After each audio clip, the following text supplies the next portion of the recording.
มาแล้วได้แล้วตัวนึงนี่จับกล้องมาไปแล้วลุ้นโอ้ยโคเอาฝากกดไลค์ก็เซด้วยมาแล้ว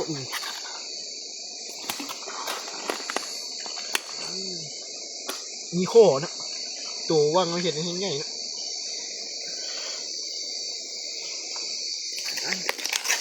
อย่างนี้พี่น้องหลังมาคุณมีอาการแล้วเอาแล้วหลังโอ้ยเดี๋ยววิ่งไปนี่หลุดเลยหลุดแล้วบ่ว้าหลุดแล้วยังโอ้ดุกพี่น้องดุกถึกดุกพี่น้อง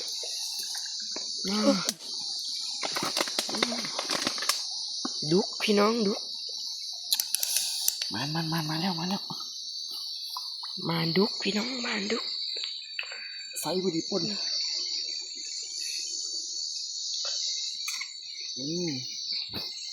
ข้อดีของการใช้งูเนาะไปเบิ่งด่างถัดไปเป็นหลังถัดไปเนาะพี่น้องหลังถัดไปของเราก็อยู่แถว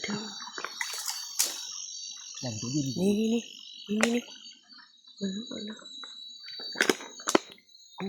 คิดถึกว่า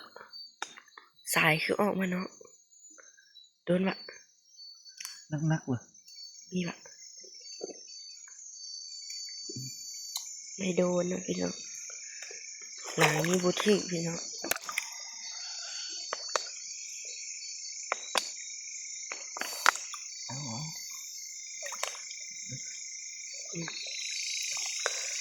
เบื้องหลังถัดไปนะพี่น้อง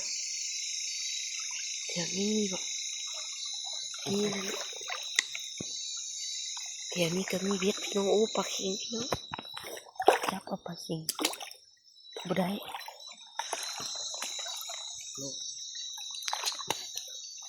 หลังนี้บ่โดน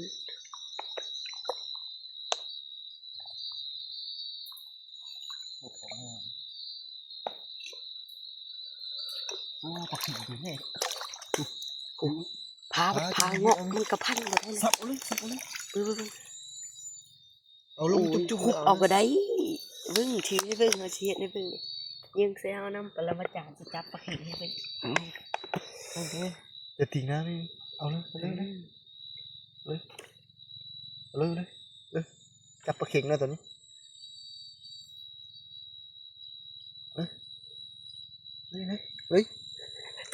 ดีเนาะได้เสือพี่น้องเอาเห็นเอาดังไพ่นะใส่เงี้ยโอ้ปรมาจารย์พี่น้องจับปลาเข็งได้เสือมีปลาเข็งอีกจับก่อนเขาบุปุ้นของเขาโอ้เขาคือเบรกซะโอ้ยเหยียบผมพังไปเจรถเอาเดี๋ยวไปเจรถเอาเสียงรถไทยนะดิเขาจอดรถยันจะเขาเอาเครื่องนั่นแหละจะเอามาบอกกระเป๋าเงินจะเอามาแล้วกระเป๋าเงินกระเป๋าเงินนะได้เขาขี่ขึ้นไปแล้วลุ้นนั่นนะพี่น้องหลานนี่บุตรฮะป่าโดดนะมาแล้วพี่น้องดุพี่น้องเจอที่ใส่ตัวไหนใส่พี่น้องดุพี่น้องได้ดุ2-3ตัวแล้วพี่น้องในป่าปิ้งแล้ว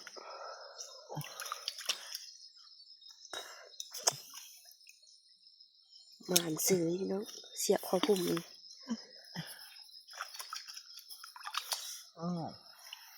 พี่น้องเอาแล้วโหดุใส่สวยใส่ปุ่น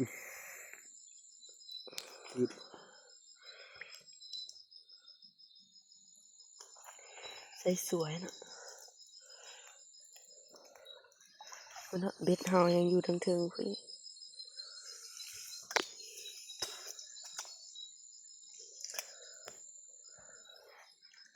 จียบไปนี่แหละนี่เอาเข้าในไปนี่ลุงดินจะเจียบ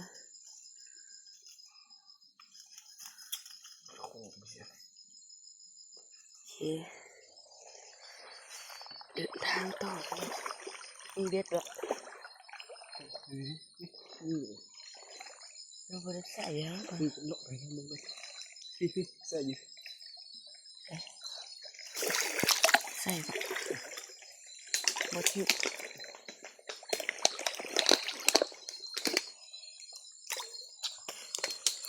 นี่ตะกุ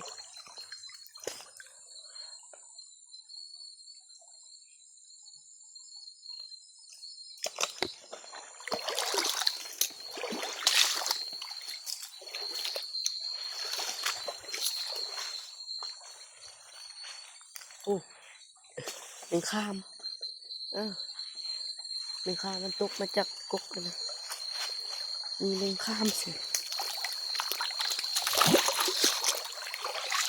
นี่แบบ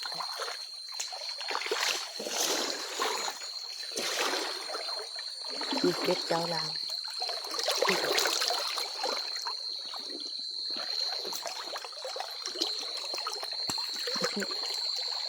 ปลาแค่ปลาโอ้คนเอาหน้ามาดิปลา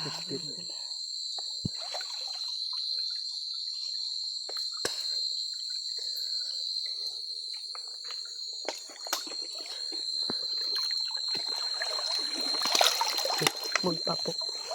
เห็นเลย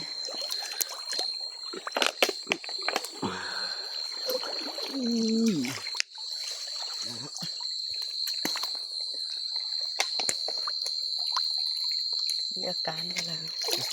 ใส่อะไรมันมาถูกไปใส่แล้วเป็นไงเสียบหลังย้ายไปใส่พันธิดู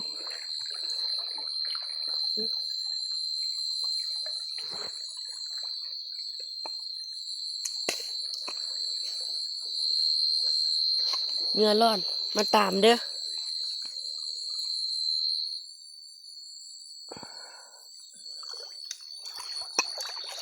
เอาไปใส่บนรูปอันนี้เอาไปใส่บนอื่นมันบ่มีปลา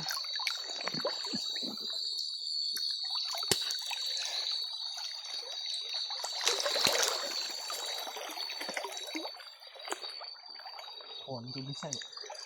ใส่คุณนะใส่กันนี่นะนี่นะเบ็ดเห็นคือเองไหม